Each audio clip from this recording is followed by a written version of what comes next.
നെഞ്ചിൽ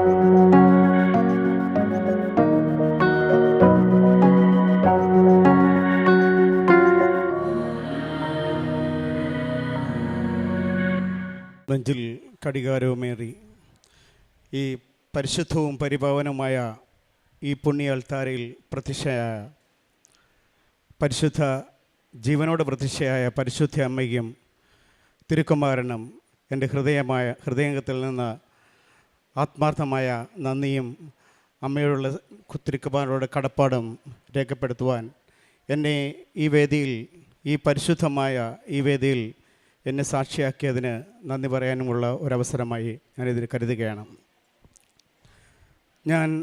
എൻ്റെ പേര് ബിജു എൽ ടി. ഞാൻ കുണ്ട്ര കുമ്പളം സെൻറ്റ് മൈക്കിൾ ഇടവക ദേവാലയത്തിൽ നിന്ന് വരുന്നു. എനിക്ക് കൃപാസനത്തെക്കുറിച്ച് എൻ്റെ ഒരു ആൻറ്റി പറഞ്ഞാണ് ഞാൻ അറിയുന്നത്.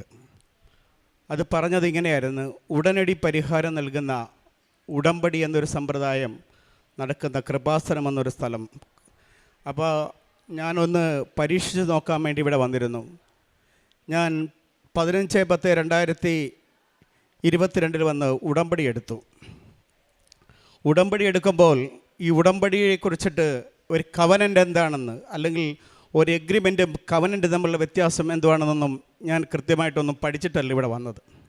ഞാൻ വന്ന് ഒരു ഉടമ്പടി എടുത്തു. ഉടനടി പരിഹാരം കിട്ടുമെങ്കിൽ കിട്ടട്ടെ, നടക്കുന്നെങ്കിൽ നടക്കട്ടെ എന്ന് മാത്രം വിചാരിച്ചുകൊണ്ട് ഞാനിവിടെ ഒന്ന് ഉടമ്പടി എടുത്തു.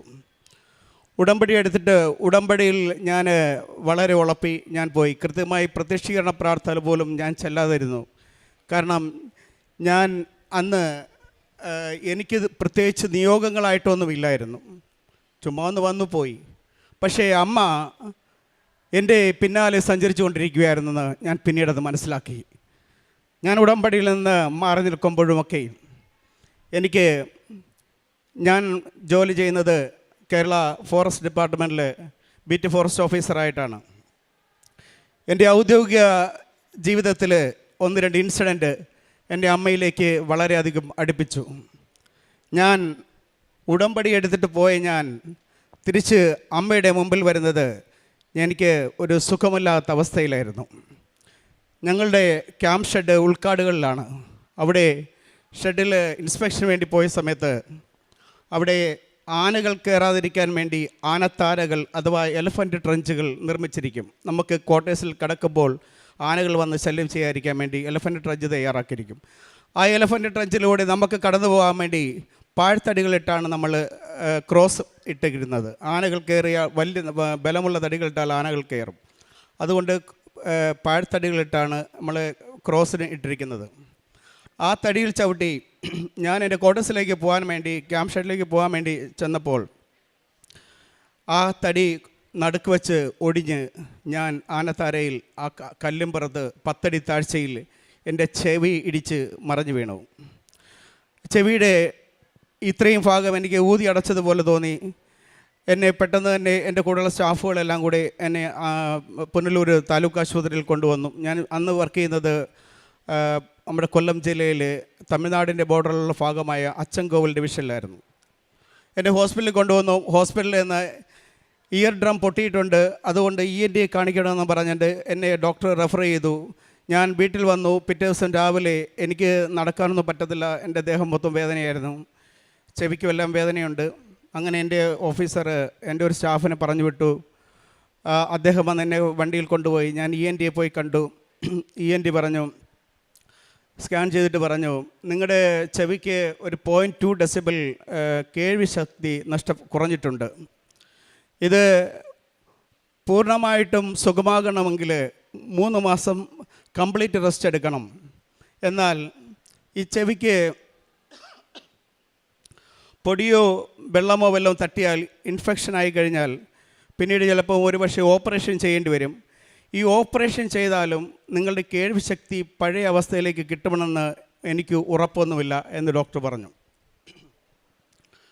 പ്രിയമുള്ളവരെ, ഞാൻ ഉടമ്പടി എടുത്തിട്ട് പോയിട്ട് അമ്മ എന്നെ പിന്തുടർന്ന് ഞാൻ നേരത്തെ പറഞ്ഞത് അമ്മയുടെ ഈ സന്നിധിയിലേക്ക് അമ്മ എന്നെ കൊണ്ടുവരാൻ വേണ്ടിയായിരുന്നു ആ ഇൻസിഡൻ്റ് ഉണ്ടായതെന്ന് ഞാൻ വിചാരിക്കുന്നു. കാരണം ഞാൻ ഈ ഡോക്ടർ പൂർവ്വസ്ഥിതിയിലേക്ക് നിങ്ങളുടെ അസുഖം എത്തത്തില്ല എന്ന് പറഞ്ഞപ്പോൾ, അല്ലെങ്കിൽ നിങ്ങൾക്ക് ഓപ്പറേഷൻ നടന്നാൽ പോലും പഴയ അവസ്ഥയിലേക്ക് നിങ്ങളുടെ കേൾവി ശക്തി തിരിച്ചു കൊണ്ടുവരാൻ പറ്റത്തില്ലെന്ന് പറഞ്ഞപ്പോൾ ഞാൻ ഡോക്ടറിൻ്റെ അടുത്ത് ഒന്നും പറഞ്ഞില്ല. പക്ഷേ എൻ്റെ മനസ്സിൽ ഞാൻ പറഞ്ഞു, ആലപ്പുഴ വേറൊരു ഡോക്ടറുണ്ട്, ആ ഡോക്ടറുടെ അടുത്ത് ഞാൻ പൊക്കോളാം.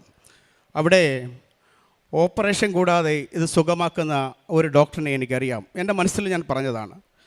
പിറ്റേ ദിവസം രാവിലെ ഡോക്ടർ പറഞ്ഞ് യാത്രയൊന്നും ചെയ്യാൻ പാടില്ലെന്നൊക്കെ പറഞ്ഞെങ്കിൽ പോലും ഞാൻ ചെവിയിൽ ഒരു ഇയർ ക്യാപ്പ് വാങ്ങിച്ചു വെച്ചിട്ട് ഞാൻ പിറ്റേ ദിവസം രാവിലെ കൃപാസനത്തിലെത്തി. ഞാൻ മാതാവിൻ്റെ നടയിൽ വന്നിട്ട് മാതാവിൻ്റെ അടുത്ത് ചോദിച്ചു, മാതാവേ, പണി തന്നതാണല്ലേ? അമ്മയ്ക്ക് എന്നെ കാണാൻ വേണ്ടി തന്നെയല്ല, ഞാൻ എന്നെ വരുത്താൻ വേണ്ടി പണി തന്നെയാണല്ലോ എന്ന് പറഞ്ഞ് ഒരു പരിഭവം പറഞ്ഞിട്ട് ഞാൻ ഇവിടെ അകത്ത് കയറി വന്നു. ഞാൻ അമ്മയുടെ അടുത്ത് ഇവിടെ ഇരുന്ന് കുറേ നേരം അമ്മയെ നോക്കിയിരുന്നു. പിന്നീട് ഞാൻ ഉടമ്പടി എടുത്തു. ഉടമ്പടിക്ക് ശേഷം ഈ 3 മാസം എനിക്ക് പൂർണ്ണമായ വിശ്രമം കിട്ടി. എൻ്റെ ഉദ്യോഗസ്ഥരൊക്കെ എന്നെ ഇടയ്ക്കിടയ്ക്ക് വിളിക്കുമായിരുന്നു. എങ്കിലും എൻ്റെ അടുത്ത് പരിപൂർണമായിട്ട് സുഖമായിട്ട് വന്നാൽ മതി നമ്മുടെ ഉദ്യോഗസ്ഥർ പറഞ്ഞു. അങ്ങനെ ഞാൻ ഈ അവസാനം 3 മാസത്തെ റെസ്റ്റിന് ശേഷം ഞാൻ ഇവിടുത്തെ തൈലങ്ങളും മറ്റും ഉപയോഗിച്ച് എൻ്റെ ചെവികളിൽ തൊടുകയും അതിടുകയൊക്കെ ചെയ്തിരുന്നു. പക്ഷേ അത് വിശ്വാസത്തോடு തന്നെയാണ് പിന്നീട് ചെയ്തത്. ആദ്യത്തെ ഉടമ്പടിയിൽ എനിക്ക് അത്ര വിശ്വാസമില്ലായിരുന്നെങ്കിൽ ഞാൻ രണ്ടാമത് ഉടമ്പടി എടുത്തപ്പോൾ ഞാൻ അമ്മ മാതാവിനെ എൻ്റെ നെഞ്ചോട് ചേർത്ത് വെച്ചു. അതിനുശേഷം വീണ്ടും സ്കാൻ ചെയ്യാൻ പോയപ്പോൾ എൻ്റെ ചെവിക്ക് അതേ പഴയ അവസ്ഥയിലേക്ക് എൻ്റെ കേൾവിശക്തി തിരിച്ചു കിട്ടിയായി ഡോക്ടർ പറഞ്ഞു. Praise the Lord. അടുത്തതായി രണ്ടാമത്തെ എൻ്റെ ഔദ്യോഗിക ജീവിതത്തിലെ അനുഭവം എന്ന് പറയുന്നത്, ഞാൻ ഈ അച്ചൻകോവിൽ ഡിവിഷനിൽ തന്നെ ജോലി ചെയ്യുമ്പോൾ നമ്മുടെ സതേൺ സർക്കിളിൽ അതുകൂടാതെ തന്നെ നമ്മുടെ സതേൺ ഇന്ത്യയിൽ തന്നെ ഏറ്റവും കൂടുതൽ ക്രൗഡ് പുള്ളറായിട്ടുള്ള ഒരു ഇക്കോ ടൂറിസത്തിൽ അസിസ്റ്റൻറ്റ് ഇക്കോ ടൂറിസം ഓഫീസറായിട്ട് ഞാൻ ജോലി ചെയ്യുമായിരുന്നു. അത് കുംഭാവുരുട്ടി എന്ന് പറഞ്ഞാൽ ഒരുപക്ഷെ മലയാളികൾക്ക് കൂടുതലായിട്ട് അറിയത്തില്ല. അവിടെ കൂടുതൽ വരുന്ന ടൂറിസ്റ്റുകൾ തമിഴ്നാട്ടിൽ നിന്നാണ്. തമിഴ്നാടിൻ്റെ ബോർഡറാണ്. കോട്ടവാസൽ എന്ന് പറയുന്ന തമിഴ്നാട് പോലീസ് ചെക്ക് പോസ്റ്റ് കഴിഞ്ഞിട്ട് വരുന്ന സ്ഥലമാണ്. മണലാർ കുംഭാവുരുട്ടി എന്ന് പറഞ്ഞത് നമ്മുടെ ഇക്കോ ടൂറിസം മാപ്പിലൊക്കെ വളരെ ശ്രദ്ധേയമായിട്ടുള്ളൊരു സ്ഥലമാണ്. അവിടെ അതിൻ്റെ സീസണിലൊക്കെ തന്നെ ഒരു ദിവസം 2 ലക്ഷം മുതൽ 3 ലക്ഷം രൂപ വരെ വരുമാനമുള്ള ഇക്കോ ടൂറിസം പോയിൻ്റാണ്. ഏകദേശം 5000-ഓളം ഒക്കെ ആൾക്കാർ സീസണിൽ വരുന്ന സ്ഥലമാണ്. അവിടെ ജോലി ചെയ്യുന്ന ആ കാലഘട്ടത്തിൽ വളരെ സന്തോഷത്തോടുകൂടി ടൂറിസ്റ്റുകൾ വരുന്നതും പോകുന്നതും കാണുന്നുണ്ട്. അപ്പോൾ നമ്മൾ അവരുടെ ചോദിക്കും, എങ്ങനെയുണ്ട്, ഹൗ ഈസ് ഇറ്റ് എന്ന് ചോദിക്കുമ്പോൾ റൊമ്പ നന്നായിരിക്കും സാർ, റൊമ്പ നന്നായിരിക്കും, വി ആർ ഓൾ ഹാപ്പി എന്നൊക്കെ പറയുന്ന ആൾക്കാർ. ഒരു ദിവസം ഞാൻ സ്റ്റേഷൻ ഡ്യൂട്ടിയിലിരിക്കെ വയർലെസ്സിൽ ഒരു മെസ്സേജ് വന്നു. കുംഭാവുരുട്ടി വെള്ളച്ചാട്ടത്തിൽ ശക്തമായ മലവെള്ളപ്പാച്ചിലുണ്ടായി, കുറേ പേരെ കാണുന്നില്ല, കുറേ പേര് മരിച്ചു, കുറേ പേര് ഒഴുക്കിക്കൊണ്ടുപോയി എന്നുള്ള ഇങ്ങനെയുള്ള വാർത്തകൾ, ഇങ്ങനെയുള്ളൊരു മെസ്സേജ് പെട്ടെന്ന് വയർലെസ്സിൽ വന്നു. ഞാൻ സ്റ്റേഷൻ ഡ്യൂട്ടിയിലായിരുന്നു. ഞാൻ പെട്ടെന്ന് ആ ഡ്യൂട്ടി എൻ്റെ വയർലെസ്സും എടുത്ത്, ഞാൻ യൂണിഫോമിലായിരുന്നു, ഞാൻ പെട്ടെന്ന് ഓടി ഈ ടൂറിസം പോയിൻറ്റിലേക്ക് പോകുവാണ്. കാരണം എനിക്ക് ചാർജുള്ള സ്ഥലമാണ്, എൻ്റെ സ്റ്റേഷനോട് ചേർന്നുള്ള സ്ഥലമാണ്. അവിടെ ഇക്കോ ടൂറിസം ഗൈഡുകൾ അവിടെ ഓപ്പറേഷൻ നടത്തിക്കൊണ്ടിരിക്കുകയാണ്. ഞാൻ ഓടി അവിടെ ചെന്നപ്പോൾ വളരെ അത്രയും നാൾ കണ്ടതിനേക്കാൾ വ്യത്യസ്തമായ ഒരു അനുഭവമായിരുന്നു. അവിടെ സ്ത്രീജനങ്ങളും കുട്ടികളുമെല്ലാം വാവിട്ട് കരയുന്നു.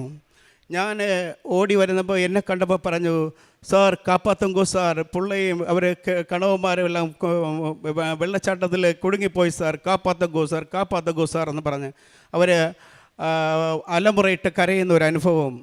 ഞാനെൻ്റെ വേറൊന്നും ആലോചിച്ചിട്ടില്ല. എനിക്ക് ആകെയുള്ള എൻ്റെ ഒരു വിശ്വാസവും എൻ്റെ പ്രതീക്ഷയും എന്ന് പറയുന്നത് ഞാൻ ഈ കൃപാസനത്തിൽ ഉടമ്പടി എടുത്ത ഒരാളാണ് എന്നുള്ളത് മാത്രമാണ്. പിന്നെ അതിലുപരി എനിക്ക് വേറെ ഒരു കാര്യം കൂടെ പറയാനുണ്ടായിരുന്നത്, എൻ്റെ ഒരു വിശ്വാസം എന്ന് പറയാൻ എനിക്ക് നീന്തലറിയാം. ആ ഒരു കോൺഫിഡൻസും കൂടെ വെച്ച് ഞാൻ ഈ യൂണിഫോം ഇട്ട് ഞാൻ എൻ്റെ വയർലെസ് ഒരു കൂടുതൽ സ്റ്റാഫിനെ കൊടുത്തു.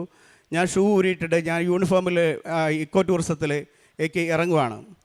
അവിടെ ടൂറിസം അവിടെ കാണാൻ പറ്റുന്നില്ല, ശക്തമായ വെള്ളം വന്ന് വീഴുവാണ്. മലയിൽ നിന്ന് വെള്ളവും മണലും ഇതെല്ലാം വീഴുന്ന സ്ഥലമാണ്. എൻ്റെ ജീവൻ തന്നെ അപകടത്തിലാണെന്ന് എനിക്ക് സ്വയം അറിയാമെങ്കിൽ പോലും എനിക്ക് ചാർജുള്ളൊരു സ്ഥലമായതുകൊണ്ടും എൻ്റെ ഡിപ്പാർട്ട്മെൻറ്റിലുള്ള എൻ്റെ കടപ്പാട് കൊണ്ടും ഞാൻ ആ വെള്ളത്തിൽ ഇറങ്ങിക്കൊണ്ടിരിക്കുമ്പോൾ എന്നെ ഒത്തിരി പേര് വന്ന് തടഞ്ഞു. കൂടുതലുള്ള സ്റ്റാഫുകളും മറ്റെൻ്റെ അവിടെ നിന്ന് ആൾക്കാരൊക്കെ പറഞ്ഞു, സാർ ഇറങ്ങല്, അപകടമാണ് സാർ, മരണം വരെ സംഭവിക്കും സാർ, ഇറങ്ങരുത് എന്നിട്ട് പറഞ്ഞു. പക്ഷേ എനിക്കൊരു ഉൾപ്രേരണ ഉണ്ടായി, ഞാൻ ഇറങ്ങി. ഞാൻ യൂണിഫോം ഇട്ട് എൻ്റെ ഷർട്ട് ഇട്ടിട്ട് എനിക്ക് നീന്താൻ പറ്റാൻ ഞാൻ ഷർട്ട് ഊരി മാറ്റി വെച്ചിട്ട് ഞാൻ വീണ്ടും ഈ അകത്തേക്ക് പോകുമ്പോൾ ഒരു 30 മീറ്റർ വ്യത്യാസത്തിലാണെങ്കിൽ പോലും അവിടെയുള്ള ആൾക്കാരെ കാണാൻ പറ്റത്തില്ല. 16ഓളം പേര് അകത്ത് തന്നെ കുടുങ്ങി കിടക്കുകയാണ്. ബാക്കിയുള്ളവരെല്ലാം കുറേ പേര് രക്ഷപ്പെടുത്തി കഴിഞ്ഞു.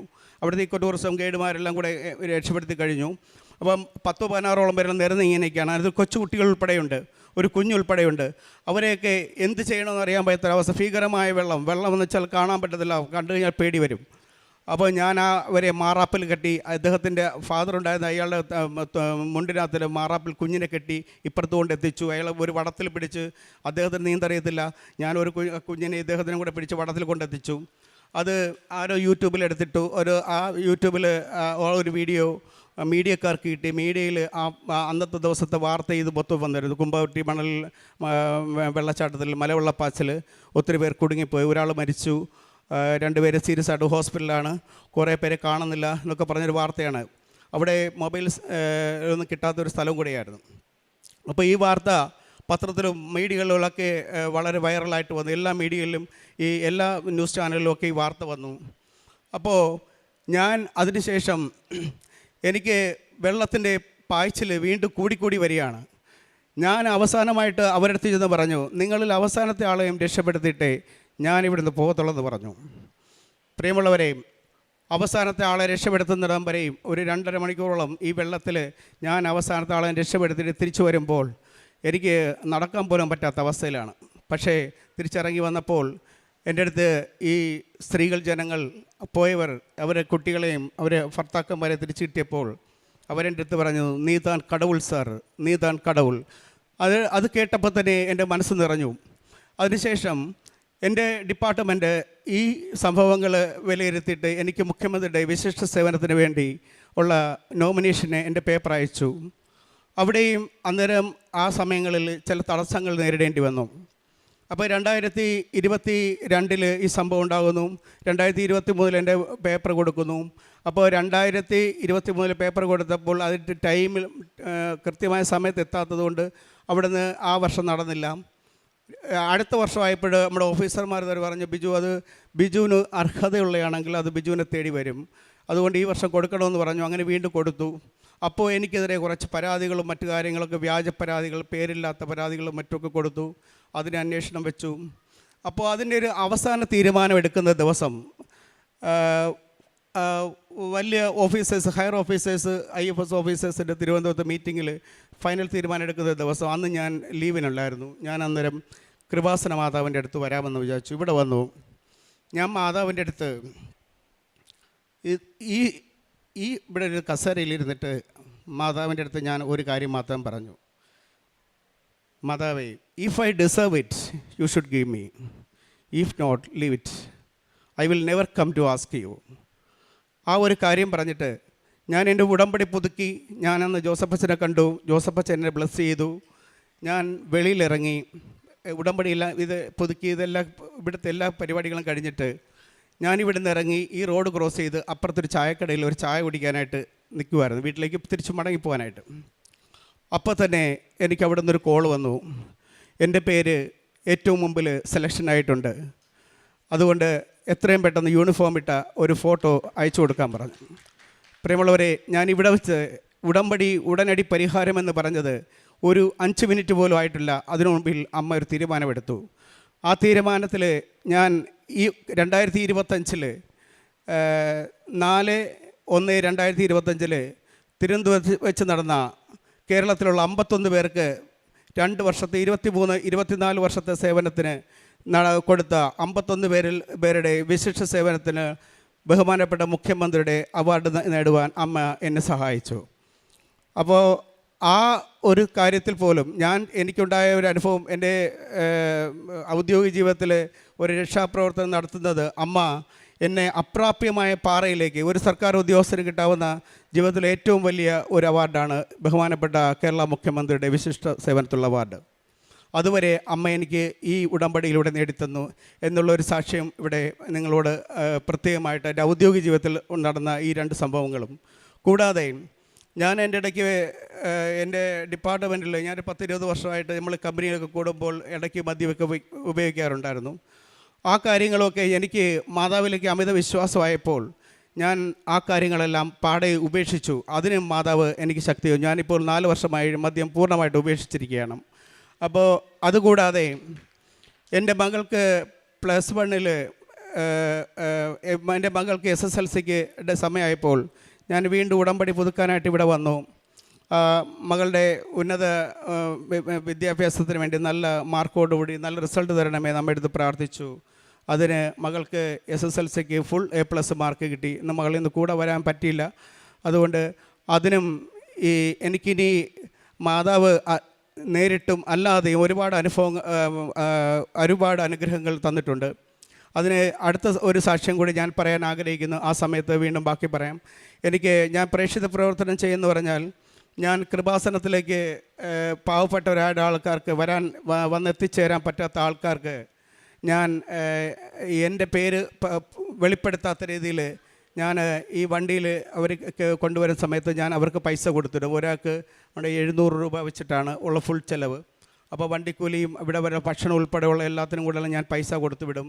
പിന്നെ ഈ പ്രേക്ഷിത പ്രവർത്തനം എന്ന് പറഞ്ഞാൽ ഞാൻ ഈ കൃപാസനത്തിൽ പത്രം വാങ്ങിച്ചുകൊണ്ട് പോകുമ്പോൾ ഈ അച്ഛൻ നേരത്തെ ജോസഫ് അച്ഛൻ പറഞ്ഞ പോലെ പൊതുവേദികളിൽ 10 പേര് കൂടുന്നിടത്താണ് ഈ പത്രം കൊടുക്കേണ്ടത്. അല്ല ദൈവത്തിന് പ്രകീർത്തിക്കണമെന്ന് പറഞ്ഞാൽ ഞാൻ 10 പേരല്ല, 100 അല്ല, 1000 പേര് നിൽക്കുന്ന വേദികളിൽ പോലും ഞാൻ കൊണ്ട് കൊടുക്കും. എനിക്ക് പേടിയൊന്നുമില്ല. കാരണം നമ്മൾ ദൈവത്തെ എത്രത്തോളം അറിയുന്നു, എത്രത്തോളം സ്നേഹിക്കുന്നു, അത്രയും നമുക്ക് ദൈവത്തെ ഉയർത്താൻ നമ്മൾ കടപ്പെട്ടവരാണ്. പ്രത്യേകിച്ച് ഉടമ്പടി എടുക്കുന്ന ഓരോ വ്യക്തിയും ദൈവത്തിൻ്റെ പ്രത്യേക സ്പർശനവും സ്നേഹവും ദൈവത്തിൻ്റെ സാമീപ്യവും അമ്മയുടെ സാമീപ്യവും എല്ലാം അനുഭവിക്കുന്നവരാണ്. അതുപോലെ തന്നെ അവിടെ ഒരു അഗതി മന്ദിരമുണ്ട്. എനിക്ക് സമയം കിട്ടുമ്പോഴൊക്കെ അവിടെ പോയി അവരുമായിട്ടിരുന്ന് ഭക്ഷണം കഴിക്കാറുണ്ട്. അവർക്കും ഞാൻ എന്നെകളൊക്കെ ഒന്ന് സാമ്പത്തിക സഹായം ചെയ്യാറുണ്ട്. എൻ്റെ ആത്മീയ ജീവിതവുമായി ബന്ധപ്പെട്ട് എനിക്ക് ഞായറാഴ്ചകളിലൊക്കെ പള്ളിയിൽ പോകാൻ പറ്റത്തുള്ളൂ. ഡെയിലി ഞാൻ നിൽക്കുന്ന ജോലി സ്ഥലത്ത് അടുത്ത് പള്ളിയൊന്നുമില്ല. അപ്പോൾ ഞായറാഴ്ചകളിൽ ഞാൻ മുടങ്ങാതെ പള്ളിയിൽ പോവും. അതുപോലെ എനിക്ക് സമയം കിട്ടുമ്പോഴൊക്കെ ഞാൻ ജപമാലകൾ ചൊല്ലും. അത് ഒരു ജപമാലയോ 2 3 എനിക്കൊക്കുന്നത്രയും രീതി ചെല്ലും. അതുപോലെ ബൈബിൾ വായന, എനിക്ക് സമയം കിട്ടുമ്പോഴൊക്കെ ഞാൻ ബൈബിൾ വായിക്കും. എൻ്റെ ഡ്യൂട്ടി സമയത്തിൻ്റെ ഫ്രീ ഉള്ള സമയങ്ങളിലൊക്കെ വായിക്കും. അതുപോലെ എൻ്റെ കൂട്ടുകാർക്കും അങ്ങനെയുള്ളവർക്കും ഈ ആത്മീയമായ കാര്യങ്ങൾ, ഇവിടുത്തെ നമ്മുടെ അച്ഛൻ്റെ ഡെയിലി ബ്രെഡ്, ഇതൊക്കെ ഞാൻ ഷെയർ ചെയ്യും. അപ്പോൾ ഇതാണ് എൻ്റെ ആത്മീയമായ വളർച്ചയ്ക്ക് മാതാവ് എനിക്ക് തന്നിട്ടുള്ള അനുഗ്രഹങ്ങളും. ഒരിക്കൽ കൂടി അമ്മയ്ക്കും മാതാവിനും ഈ പരിശുദ്ധവും പരിപാവനമായ വേദിയിൽ എന്നെ ഇത്രയും ആൾക്കാരുടെ മുമ്പിൽ സാക്ഷ്യമാക്കുവാൻ അമ്മ തിരഞ്ഞെടുത്തതിന് ഓർത്ത് അമ്മയ്ക്കും തിരുക്കുമാരനും 1000 നന്ദി അറിയിച്ചുകൊണ്ട് നിർത്തും.